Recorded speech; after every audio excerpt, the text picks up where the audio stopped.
This is Taking the Lead, a podcast for B2B tech professionals, leaders, and executives who want to learn from female icons in the tech industry. In each episode, host Christina Brady interviews women who are driving revenue for some of the most respected tech companies in the world. Are you ready to get inspired? Hello, everyone, and welcome to another episode of Taking the Lead. I'm Christina Brady. I am your host, and I am the SVP of Sales at Speckit, which is an incredible company. You know us by the octopus, and what we do is help you and all of your employees maximize every minute at work, which allows you to maximize the minutes of your life. What a beautiful vision and journey we go on there. And speaking of a beautiful vision with a wonderful journey, I am honored to welcome Miss Jen Allen Knuth to the show. Welcome. Thank you so much, Christine Bradley. I'm so excited to be here. I've been dying to use that. Oh my gosh, I'm so happy that you did. Those who are listening, ever have that person that consistently gets your name wrong, even when you have a really easy name? Like my name, Christina Brady, is objectively, at least in terms of the English language, pretty easy. And yet I wind up becoming Christine Bradley to the strangers more often than I would like, especially at hotels. Miss Bradley, I'm like, not me, unless that's not my room. So Jen, thank you for bringing about Christine. She's here. And you, Miss Jan, you are community growth. Just going to call each other the wrong thing this entire episode. It's what we're going to do now. Keep us honest. Jan, what do you do at Lavender? Yeah, so my role is community growth. So I spent my entire career in sales, but now I'm kind of bringing all of that perspective from spending my entire career around sales and marketing people to the way that we think about expanding our own community, informal community, honestly, at Lavender. Oh, and you have an incredible background. Tell us a little bit about your journey and where you've gone and how you found yourself where you are for all of the ladies listening that are like, I want to be Miss Jen. How do they do it? So I started in sales in '04, and I think like a lot of people, I was never that kid with a lemonade stand hustling, being like, I'm going to be a really badass salesperson. I was wildly intimidated by selling. I thought it was very in your face, aggressive. That's not at all my personality. So I just always thought I wasn't suited for it. When I graduated from Penn State, I spent another year at Penn State working in event management, actually, for a company that was handling like alumni organization Final Four trips and bowl trips and things like that. And I got a call from an old roommate, and she said, I started at this company. It's called Corporate Executive Board. Everybody here is really cool. It's a really fun culture. It's in DC. Why don't you come and just interview? So I interviewed for an actual event management job, and then they ended up putting me into an account management job. And at the time, I had no idea what they did. I had no idea what I was going to be doing, but I knew one thing, which was the woman I interviewed with, her name was Jessie Dingwell. She would go on to be my account manager, was just the most remarkable woman. And I remember in the interview looking at her and being like, I don't know what any of this is. I just know I want to be more like her. And I really attribute that to why I got started in sales, is because of how she presented herself and her poise and just her willingness to speak up. I just was really drawn to that. So I spent like 4 years in account management, then moved into more kind of like farmer type selling, where I was also renewing and cross-selling, then moved into a pure hunter role, and then stepped into the challenger sales business and did kind of bigger fish or bigger game hunting. I don't know what we call it. Giant fish. Giant fish, transformational Giant fish. kind of selling. And then in my last year there, created the role of chief evangelist officer, and then made the move to Lavender. So that's how I got here. There's a big pivot in there. One, I love that you have a little bit of the reverse journey that we see a lot, which is usually folks will go into either BDR or SDR, they'll move into AE, and then they'll transition over to AM or CSM, and they go from sort of this hunter role to more of a farmer role or hybrid role. I love it was the reverse for you. So take us back there for a moment. What brought you from the account management side over to the AE side? What drove you there?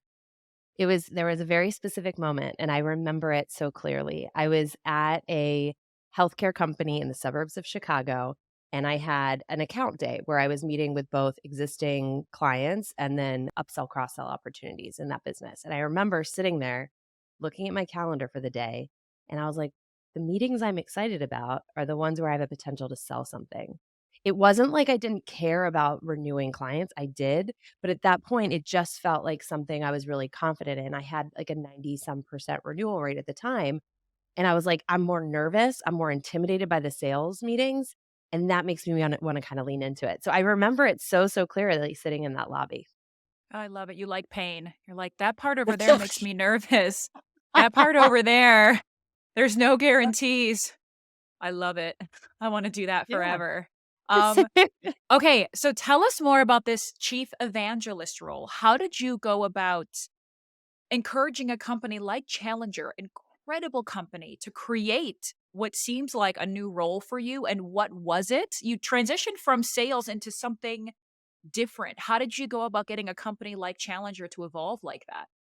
Yeah. So I remember in early 2021, I had a great sales leader. His name was Kevin Hart. And I remember going to Kevin and bitching and moaning about the number of leads we were getting. Right. And Kevin said, look, I'm not Can't going to relate. disagree No with you. idea. Yeah. He was like, never heard of it. No.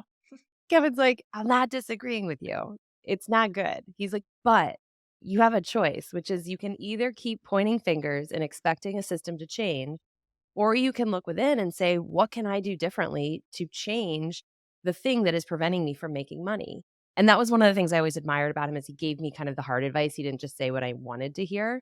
And so I started posting on LinkedIn because I saw others were doing it, but I was really intimidated by it, right? My biggest fear was, is someone going to call me like an idiot, or you don't know what you're talking about, or you're wrong. So if you look at when I was first getting active on LinkedIn, it was very safe stuff. I was posting data and charts and graphs, and people would kind of like it, and it didn't do poorly, but it wasn't anything that was exploding. And I had a call from Josh Braun who said, look, I like your content, but if you're open to some feedback, I'd like to share my perspective. And I was like so geeked out that Josh Braun even knew who I was. And I'm like, sure, yeah, whatever it is, just tell me. And he was like, you don't stand for anything. Like you share your stats, but you got so much selling experience. Where is that? Like, what's your opinion on this? And I opened up to him. I was like, look, I'm afraid of trolls. I'm afraid of someone calling me out and saying I'm stupid. And he was like, well, what's the worst that happens? And that conversation was really monumental in the way that I shifted my thinking. And I started saying, okay, I'm going to go like right in the deep end and I'm going to share things that I got really wrong and what I learned from it. If someone thinks I'm stupid for making that mistake, okay, right? Like I just have to be okay with it. And so I started really talking about problems that I had faced as a seller, things that I assumed would work that didn't, and then what I changed and why I changed it. And I started to see like very senior people in the sales organization showing up in my DMs being like, wow, that's the exact thing we were just talking about. That's a problem for our business. Would you be, I don't know if I want to buy Challenger or not, but like, could we talk about it? Because I want to get your take on it. And I was like, yeah, of course we can. So I'm doing this, right, as while I'm still carrying a bag. And then it just got to a point where I'm like, man, half of these leads or more are not in my territory. So what would happen if I formalize this into a role? So like many big moments in my career, I was doing the job before I had it. And that was probably more so for me and my confidence of being able to go to our CEO and say, I think there's merit to this job. But the role of chief evangelist really became what I would think is, or my opinion, is that it's the hardest job of sales. It's opening the conversation. And instead of giving it to the people who have the very least experience, I was sort of suggesting we turn that on its head and say, let's open conversations this way and then allow, BDRs to focus their time on hunting or fulfilling inbound and things like that. So very long story. I'm sorry, but that's kind of how I got to it. That was not a long story. And I mean, it's what I love about the way that you approach problems is you dive in so head first. And I can relate when you're talking about this idea of starting to share real content on LinkedIn or even any social platform. I am sure you and I have both had that person or persons who come for you in the comments when you post something. It can be rude or inflammatory or dismissive. And then you have to figure out how you show up to that. And like you, I used to be real afraid of that. I was like, Yeah. and I was afraid of, what if I'm not everybody's cup of tea until I learned to embrace that. And I said, that's great if I'm not your cup of tea. And in fact, I sort of lean into that a little bit now where People like you, people like me, we're going to be who we're going to be, and we aim to do the best that we possibly can. And not everybody's going to like that, and that's okay. So if you are an individualistic person and you have a strong point of view and you are aiming to help the greater good, you're going to have naysayers, but consider that success, right? The first person who's like, you're an idiot. I don't think Tim Post be like, I did it. Somebody disagreed with me. Yes, that means they care. I said something, right? So here you are, a challenger, creating this new role for yourself. And then you move over to Lavender. Now, community growth, is that a marketing type of role? Is that demand gen? Is that more evangelist? How did you go from this chief evangelist role where you're sort of sitting in a very unique lens of sales and sort of telling the story of the organization and the problem to now moving to Lavender? Are there any shifts in what you're doing day to day now? Yeah, so a big shift is I am technically in marketing, right? A job I Yes. said I would never do, and here I am. Yeah. But I know you relate to this, like, I've never worked in a true startup before. I've never worked in SaaS before.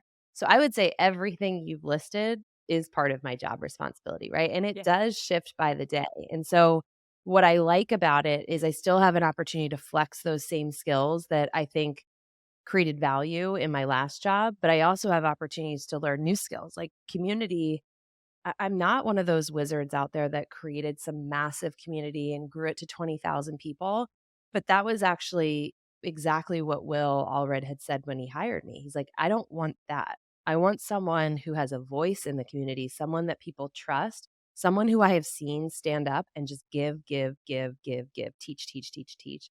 He's like, so stop thinking about community like it's a Slack channel and start thinking about it like it's finding people who need help, helping them, and doing it for the right reasons. And that's what, like, that was the pivot point for me where I was like, maybe I need to stop doubting myself and thinking I can't do something because I haven't done it before, and just realize I've done it just in a different flavor of how I'd classically thought about it.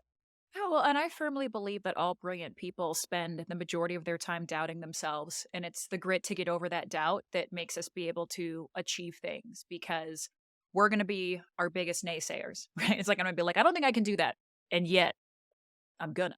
We're gonna Yes. see how that goes. So to put a through line here, you went Mhm. from account management to saying, you know what looks a little bit more challenging, but also super exciting is sales. So I'm gonna go over to sales, right? And then I'm sitting in sales and I'm realizing, man, I am not getting the leads that I want to get. The demand gen engine isn't working. So instead, now I'm going to go from being in sales to being in marketing. You keep leaning into it, feels like the harder roles to solve these issues.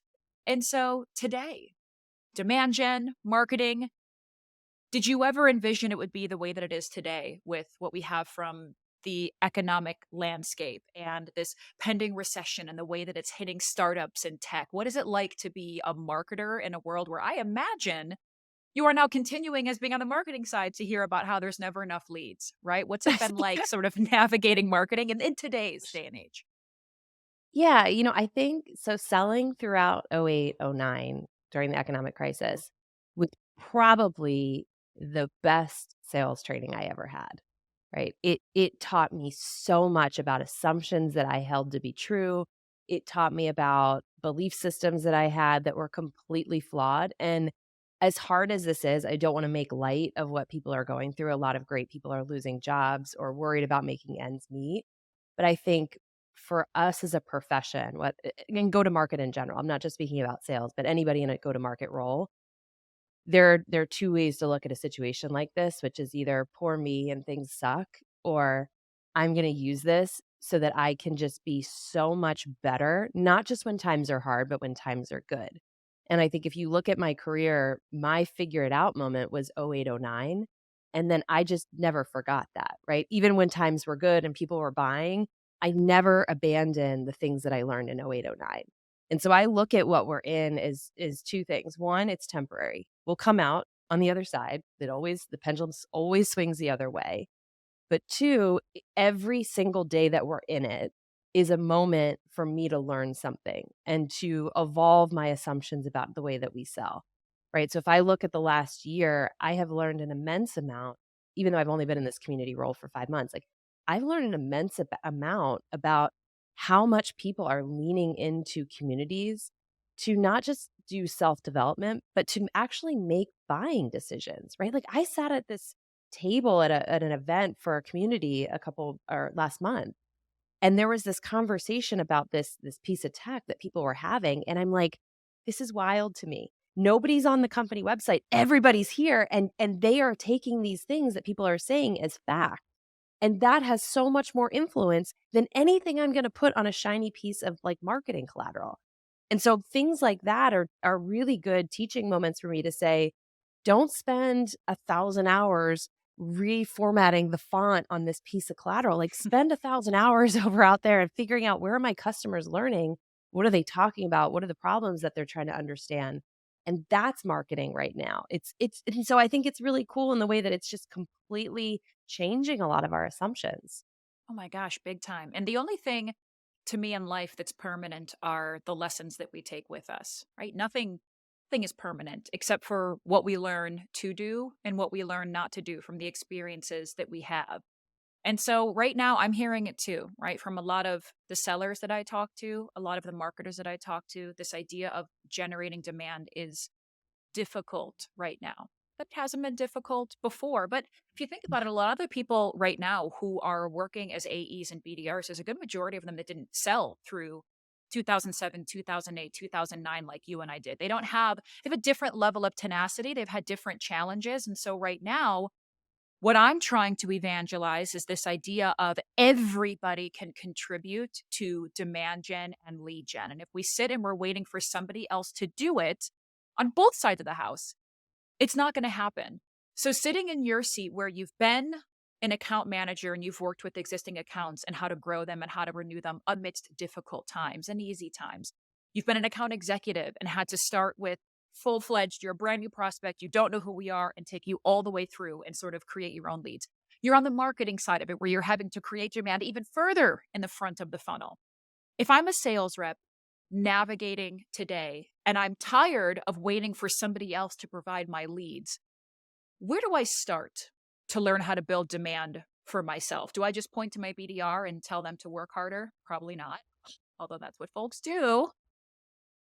Ah, sure. Just throw it in the lap of the person who's like still Yeah, figuring out what B2B means. That's a that's great right. plan. Yeah. I'll just have my BDR do more. Because I hear Yes. that a lot, right? We hear reps who are like, look, if you give me pipe, I can close it. And it's like, we don't always have the privilege of go to market functioning like that because so many things impact the front of the funnel. So if you don't have the ability to generate demand in the worst of times, then you're also not doing the best you can in the best of times.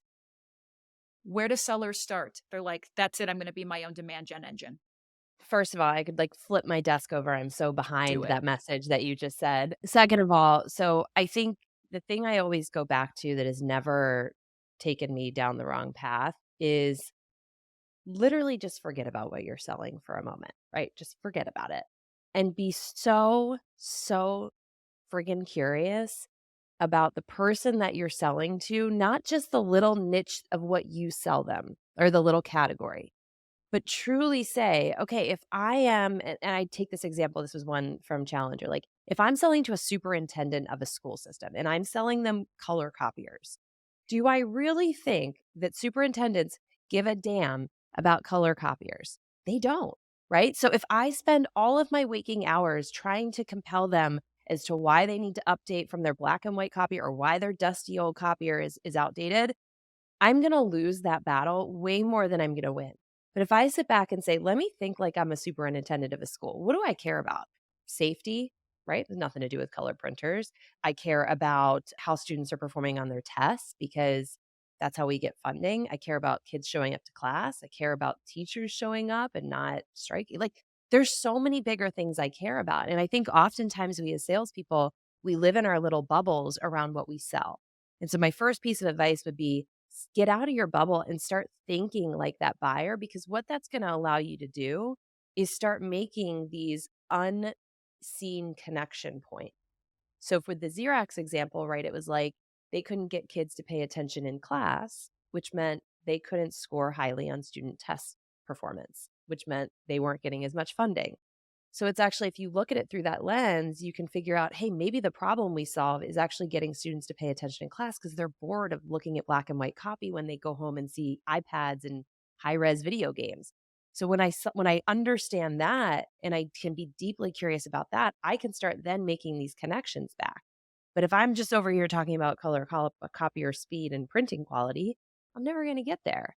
Right. So it's like, Features I and think we have benefits. to, yes, right. So I think we all as salespeople have to, whether our organization is pushing us to do that or not, step one is actually just figuring that part out. Right. And if you don't know, that's okay. Your organization's probably not training you.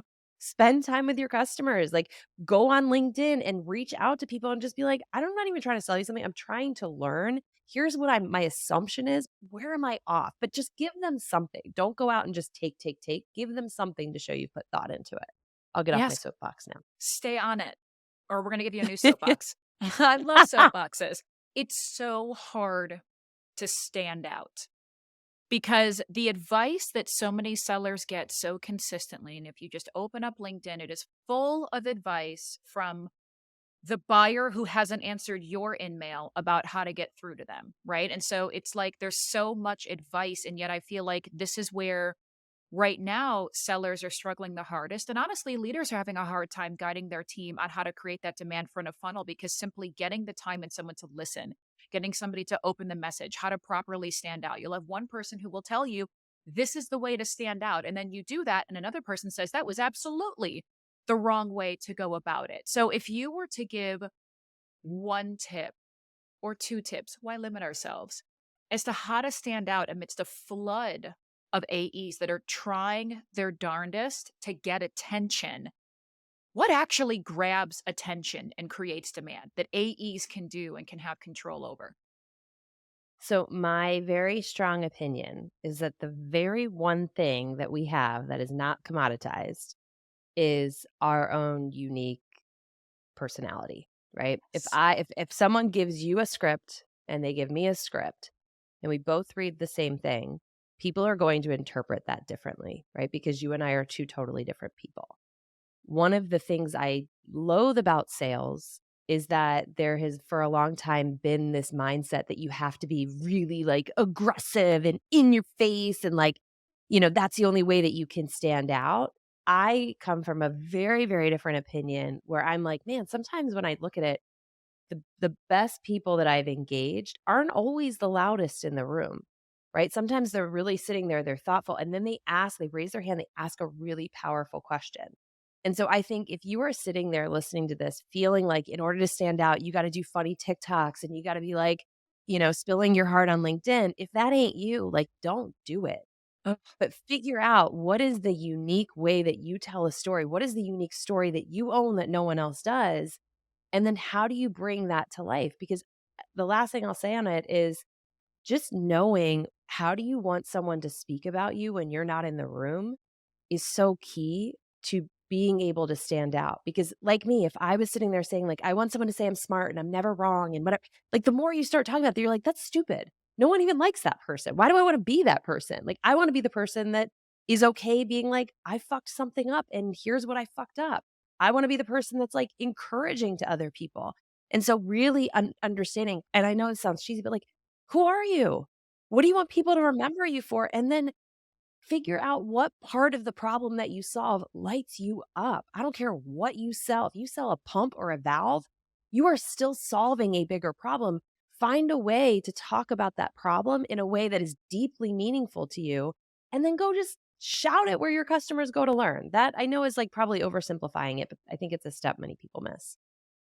Well, it's not oversimplifying in the sense that I don't think that folks often think about it in that way, right? They don't think about it as grabbing attention by really focusing on the problem and eliciting curiosity. They focus it on if I drop enough hooks and dazzling things in the email that I send, and then I combine that with a TikTok or a funny video or a bunch of memes. If I just throw everything at it, then something is going to grab that person, right? So it's that spray and pray methodology. And then you have the pressure coming from leadership to continue to do more, more, and more. And then you have to do that at scale, right? So you figure out this is my voice. This is how I reach out to people. This is how I come across. This is how I get them to lean in to me. But oh my gosh, now I have to figure out how I scale that and how I do that to hundreds of people in the course of a week and how I stay on top of that. It's such a difficult job. And so For the folks right now who are finding themselves in a frontline manager role, one of the other more really difficult jobs right now Oh is gosh, yeah. frontline manager for salespeople. You're feeling the pressure, right? Your director, your VP, maybe even your C-suite is breathing down your neck, figuring out why we don't have more qualified deals making their way into the pipeline, and why all of the activity that your teams are doing aren't getting anywhere, and why clicks are down and open rates are down, and link sharing is down. And as a frontline manager, we have to figure out how to coach our people, and we can't do it ourselves. So for all of those frontline leaders that are trying to encourage their account executives to be in charge and become demand building sellers, where do you think leaders can start to support their teams in this that isn't do more? Oh my gosh, I'm very glad you asked that question. So I think the first thing is taking a very big step back, right? I don't care if you've been selling for 9 years, 10 years, 15 years, whatever. There's a certain point where we start to feel unsafe asking questions because we're like, I should know this by now. And sometimes it's like 3 months into onboarding, right? And we're all freaked out because none of us want to lose our jobs. So it's like, I feel unsafe asking questions that may be perceived as stupid. If I was a frontline leader right now, and granted, I'm not, the very first thing I would do is to sit down and be like, again, forget our solution. Let's talk about the people that get involved in buying our product or solution or service, whatever it is. And let's have a conversation about the problems, the trigger events that cause those problems, and all get on the same page. And it's okay if you don't know answers. Like, now is your time to speak up.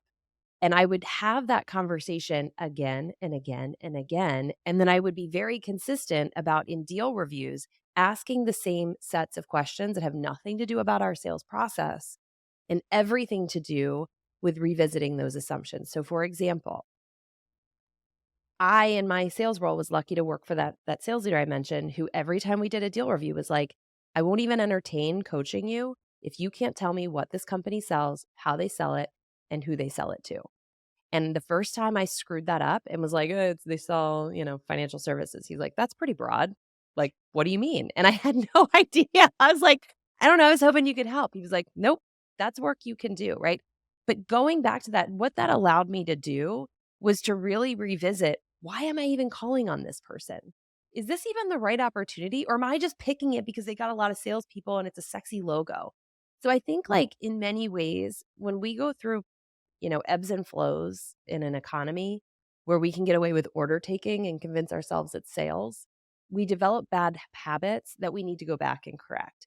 So I think getting back to some of those fundamentals is so, so essential, so that you give your people the confidence to know that when I open my mouth and I talk about these things on LinkedIn, in communities, in a customer meeting, I feel really confident that I know what I'm talking about and I'm not just some, motor mouth sales rep.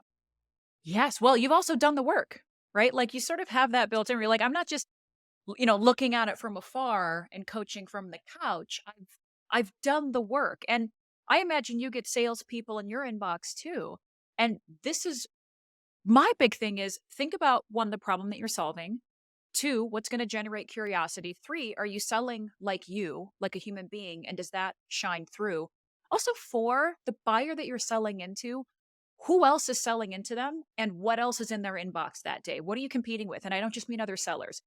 Who with their company is emailing them, and about what right now, based on the time of year and when their fiscal is, right? Do they have sales reps emailing them because they need something fixed in salesforce.com? Do they have their VP of finance emailing them about XYZ? And then that person, what kinds of tech and tools do they typically buy? And you make a list of those things. And then you can also guess, I would bet these 16 companies all have BDRs or AEs that have sent them messages this week trying to sell them this tool. And then what do they have that's incumbent? What current tools do they have? Well, those salespeople or those account managers are also in their inbox trying to get their time. And it all kind of comes down to that. And so when you start to think about who else is in their inbox, how do I use that to my advantage? And one way not to do that is, I get all the time where people get so close, right? Well, they'll email me like, Christina, as an SVP of sales, I imagine you're busy and don't have a ton of time. And then they'll say some blob in the middle and then just be like, can we hop on a call for 30 minutes? And I'm like, you were so close, right? What would I have preferred is you to give me an option to explore your product and lean in without you then trying to take the one thing that you just acknowledged I don't have a lot of. And then maybe I want to give it to you, right? So there's that where it's like, you can also get to the point where you're like, I imagine you're super busy. Would you like to spend time with me? And you're like, no, but what? So it's like we get close, but there's so many different thoughts on this, which is why I think what you're talking about, which is remove that, go a level higher, is such great advice. And it means something different for everybody.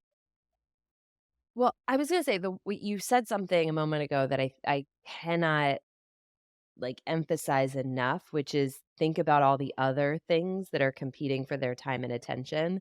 And Yes. I will say, like, as a salesperson, I could never understand early on when I was selling Challenger. I'm like, why wouldn't you do Challenger? Like, look at our ROI, look at our data. Like, why wouldn't you do it? Right. And it was such a naive point of view for me to have because I just was like, well, if it makes you better, like you do it, right?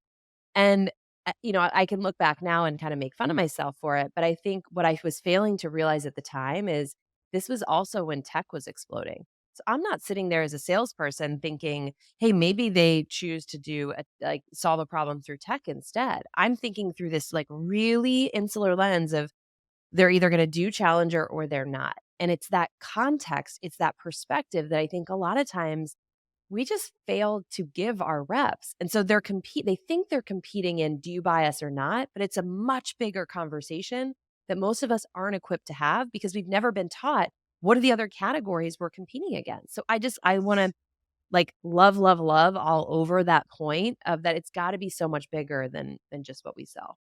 Yes. And we're having a love fest now because now we're just going to keep loving everything each other is saying. I knew this was going to happen. The other big mistake that I think folks make is you learn about your product and you fall in love with your product. And to your point, then you can't imagine why nobody would want to buy it. Well, one, don't listen to the great calls. Sure. Listen to all the calls that went really, really bad and why people don't buy. And then don't be that. I remember when I first started working at Groupon, this was like, 2009, 2010, this hot unicorn startup in Chicago. And it's like, what business wouldn't want to do a Groupon? You don't want thousands of customers in a day? Yeah. Well, like a spa that can only handle 10 massages per day. No, they don't want 1,000 customers a day. Right. So it's like you think of it the wrong way. And I remember that our Right. initial, like what was in our script was calling and saying initially, you've been selected to be featured on Groupon. Right. And I remember that where no, like we were drinking our own Kool-Aid so aggressively that like we couldn't see beyond it. And I remember the first few times that fell apart so viciously in my face that made me go like, maybe this is the wrong way to reach out to people is we can't trick someone to thinking the product is amazing. They have to have the problem to solve. And then you're one of the solutions. And if you can be the best solution, boom, now you're amazing, but not till then.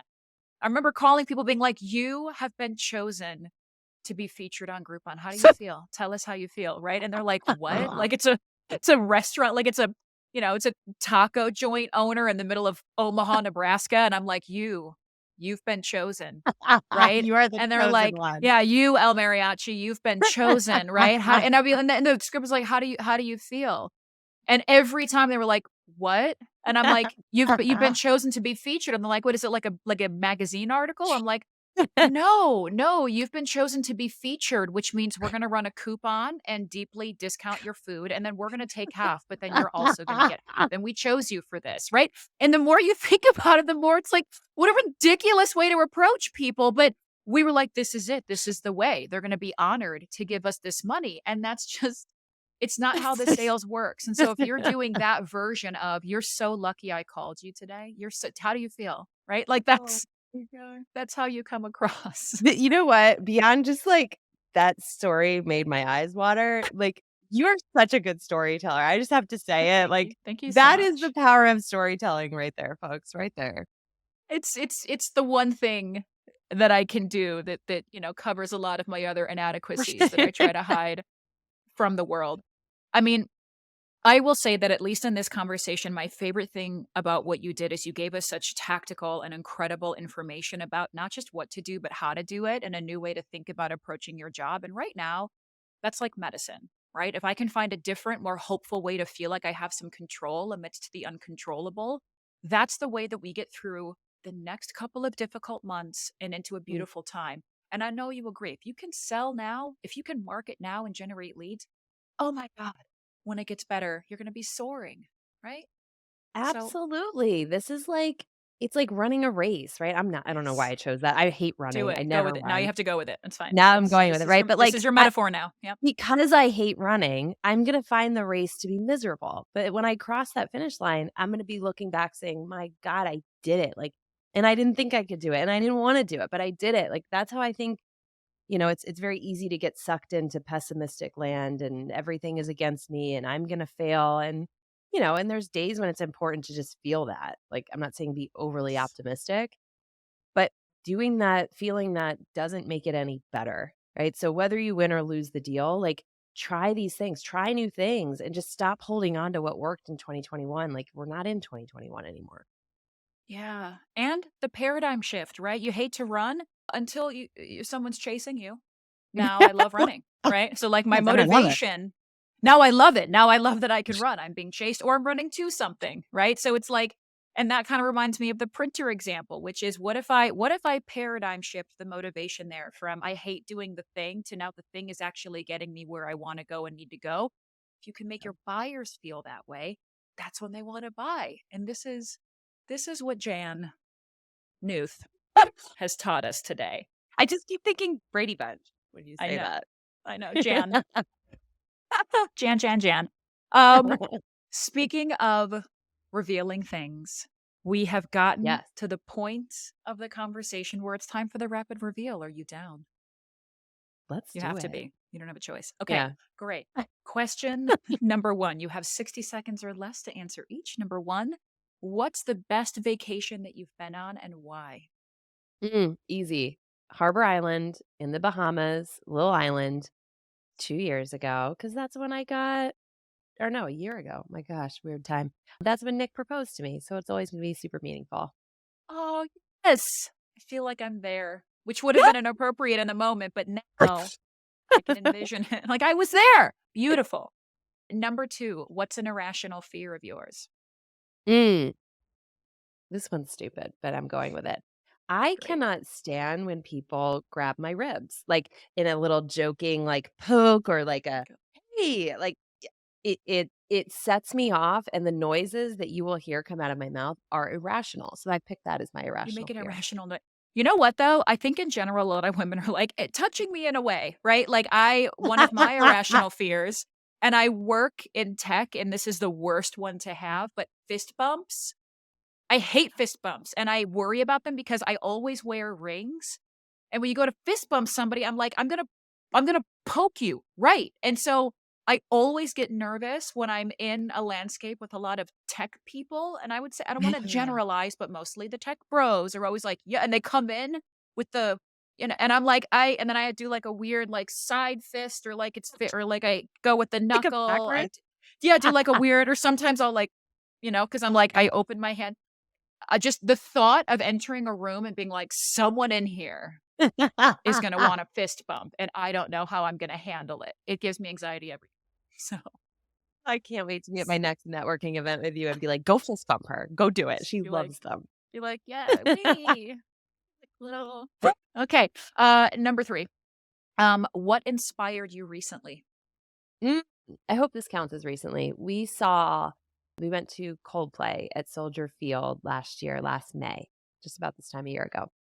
And I know it's like kind of a cheesy band that people make fun of, but it was the best performance I have ever seen between just like the crowd singing and the way that they did all the like pyrotechnics or whatever you call them. And just like, it was just like being in a 3 hour just state of joy. And I left that. And then I have not stopped thinking. I mean, it's waned a little bit, but I have not stopped thinking about how we kind of create that kind of moment in whatever we do. Like, I'm not going to force it to sales, but I left that and it was such a moment for me where I was like, in whatever we choose to do in life, if we can't create that kind of feeling, the fuck are we doing it for? Like, what are we doing it for? And so it's just really, I find myself going back to it a lot to be like in these moments and like shows like this or content or sales calls, whatever.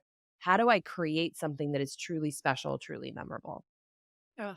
Well, the good news is you're already doing that. I mean this entirely, where I have no shortage of inspiration that comes from you. If you do not follow Jen on Aw. LinkedIn, you must. One of the brightest voices, most positive people with helpful information.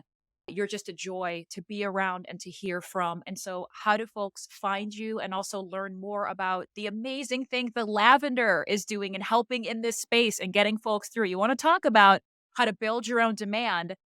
I couldn't think of a better place to start. Tell us how they find you and learn more about Lavender.